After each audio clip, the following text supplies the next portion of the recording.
Olá pessoal, professor Wagner, e hoje a gente vai falar sobre a segunda lei de Ohm. Na segunda lei de Ohm, Sigmund Ohm, ele tentou analisar como que é a relação da resistência em um material condutor.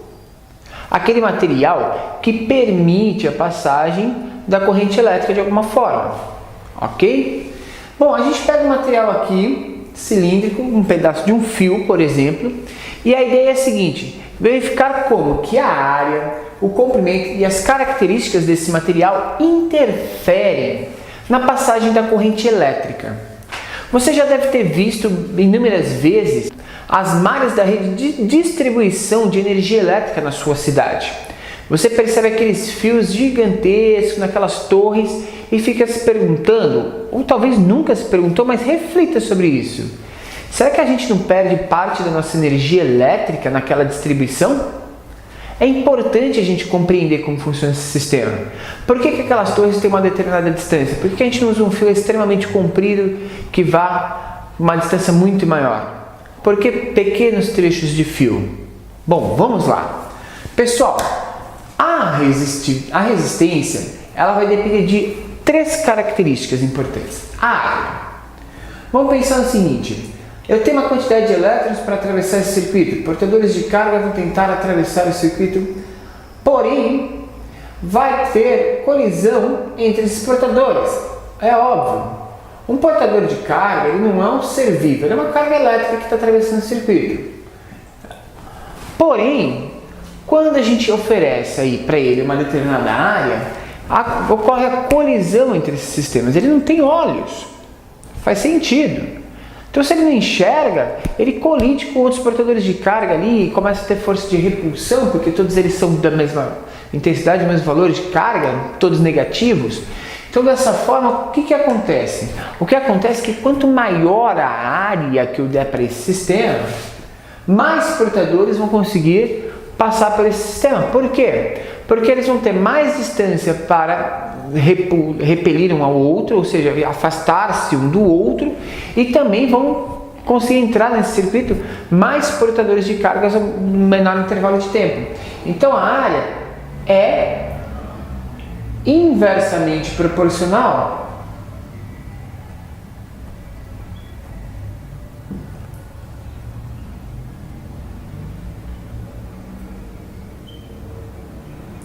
à resistência. Por quê? Porque quanto maior a área, mais fácil dos elétrons circular. Então, a área é diretamente proporcional à condutividade elétrica e inversamente proporcional à resistência elétrica. E o comprimento desse fio? Suponhamos que esse fio ofereça dificuldades para a passagem da corrente. Então, quanto maior o comprimento desse fio, mais difícil atravessá-lo. Certo? Por quê? Porque eu vou gastar mais energia para cada distância. Ou seja, se eu estou gastando uma quantidade de energia para 1 metro de fio, para 2 metros eu vou gastar exatamente o dobro dessa energia. Então a energia gasta para atravessar vai depender desse comprimento. Quanto maior o comprimento, maior a resistência. Então o comprimento ele é diretamente proporcional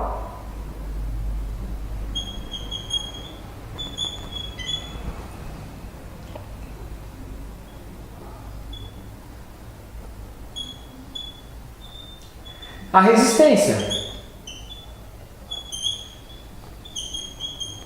Tudo bem? Então a gente já tem dois elementos aqui, o comprimento e a área. Lembrando que a área tem que ser dada no Sistema Internacional de Unidade de Medida, que é metro quadrado a sua unidade. O comprimento também tem que estar dentro do Sistema Internacional, dentro do padrão do Sistema Internacional de Unidade de Medida, e a sua unidade é metros, certo? Existe um terceiro elemento, que é a característica do material que está sendo estudado. Então, as características deste material vão interferir na resistência que vai ser aplicada. Quanto mais puro esse material, maior a liberdade dos elétrons de circular nesse meio material, menor será a resistência. Quanto maior a dificuldade de elétrons atravessar esse meio material, maior a resistência. Então percebe que está relacionada à dificuldade de atravessar do elétron? Ou seja, materiais mais puros, mais nobres, que são materiais que têm uma permissividade elétrica maior, ou seja, os elétrons livres circulam com maior facilidade, são os melhores condutores elétricos. A gente acaba utilizando o fio de cobre, que oferece baixa resistência e que impede que a gente tenha uma perda muito grande de energia no circuito. Mas professor, por que não utilizar fio de ouro? A resposta é clara. Primeiro, o ouro é muito mais caro do que o cobre. Segundo, se a gente já tem um problema muito grande em roubo de fios de cobre, imagina se os fios fossem de ouro. Seria difícil você controlar isso. Pessoal, outra característica então que está relacionada ao material de que é feito é a resistividade. A resistividade é quanto que esse material impede a passagem da corrente. Ele não depende agora mais da área nem do comprimento, ele depende das características do material. Então o cobre tem uma resistividade, o ouro tem uma resistividade, a prata tem uma resistividade, o alumínio tem uma resistividade, o metal tem uma resistividade, cada material tem a sua resistividade própria, certo? Então a resistividade é característica do material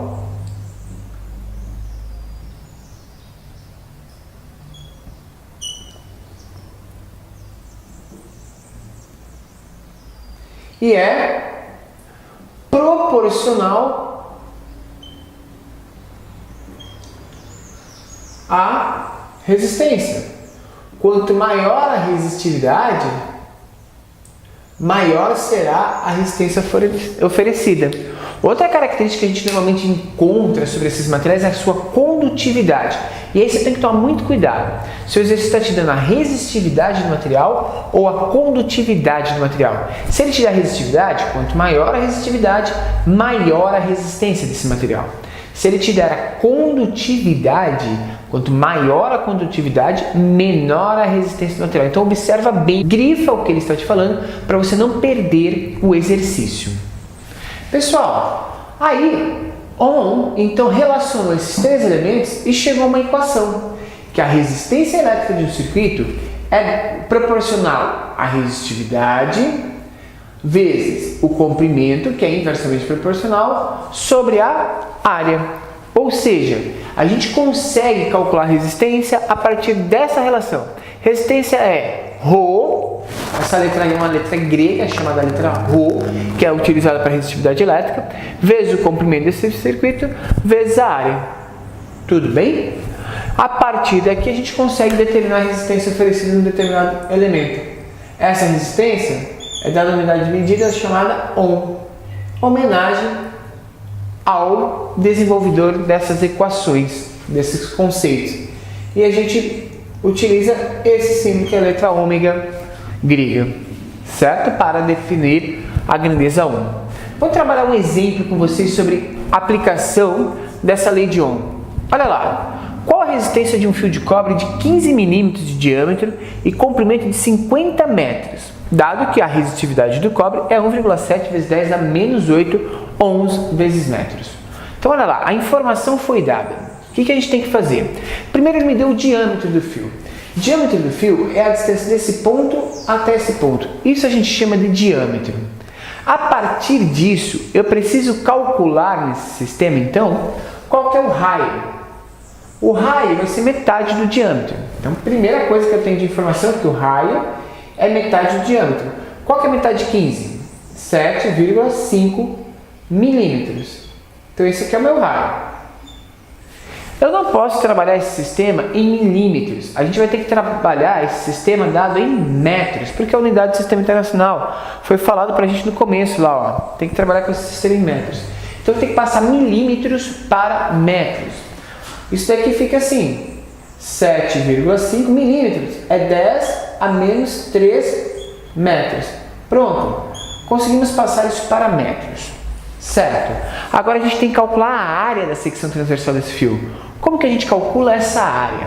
A área dessa secção transversal é a área de uma circunferência, que é π vezes r ao quadrado. A gente vai permitir aqui nesse exercício usar π igual a 3, ok? Só para a gente compreender e facilitar os nossos cálculos neste momento. A gente vai fazer o seguinte, então. A área vai ser π, que é 3, vezes r ao quadrado, que é 7,5, vezes 10 a menos 3 elevado ao quadrado. Pessoal, então a área vai ficar 3 vezes 7,5 vezes 10 a menos 3 elevado ao quadrado. Tudo bem? Isso vai ficar, eu fiz a continha aqui, ó. A área vai ficar igual a 3 vezes 56,25 vezes 10 a menos 6. Potência elevada a potência, a gente multiplica. A área, então, vai ficar 5, vem 1, 6, 7, 3 vezes 6, 18, vem 1, 6. 168,75 vezes 10 a menos 6 metros quadrados. Essa é a nossa área de secção transversal. Partindo então que a área é, vou anotar aqui, ó, a área é 168,75 vezes 10 a menos 6 metros quadrados. O comprimento dado desse sistema é um comprimento de, cadê o comprimento do fio? O comprimento do fio é de 50 metros, ótimo. O comprimento do fio, que é o L, é igual a 50 metros, já está dado a unidade de medida que a gente precisa. E o ρ tem um valor de 1,7 vezes 10 a menos 8. 1,7 vezes 10 a menos 8. Então, para calcular a resistência agora, a gente só vai fazer o produto entre esses elementos. É ρ, 1,7 vezes 10 a menos 8, vezes o comprimento, que é 50, que eu posso escrever como 5 vezes 10 a primeira, dividido pela área, que eu posso escrever agora 1,6875 vezes 10 a menos 4. E ao fazer essa aplicação, essa resolução, a gente vai chegar no seguinte valor, pessoal: 5,06 vezes 10 menos 8 por 1 dá menos 7. Esse 4 fica positivo e vai para cima, então vai ficar menos 7 mais 4 vai dar menos 3. Então a resistência é 5,06 vezes 10 a menos 3 ohms, ok? E essa é a resistência que a gente vai ter desse material. Tudo bem? Pessoal, espero ter te ajudado, espero que você compreenda esses conceitos, resolva os exercícios e até a próxima aula.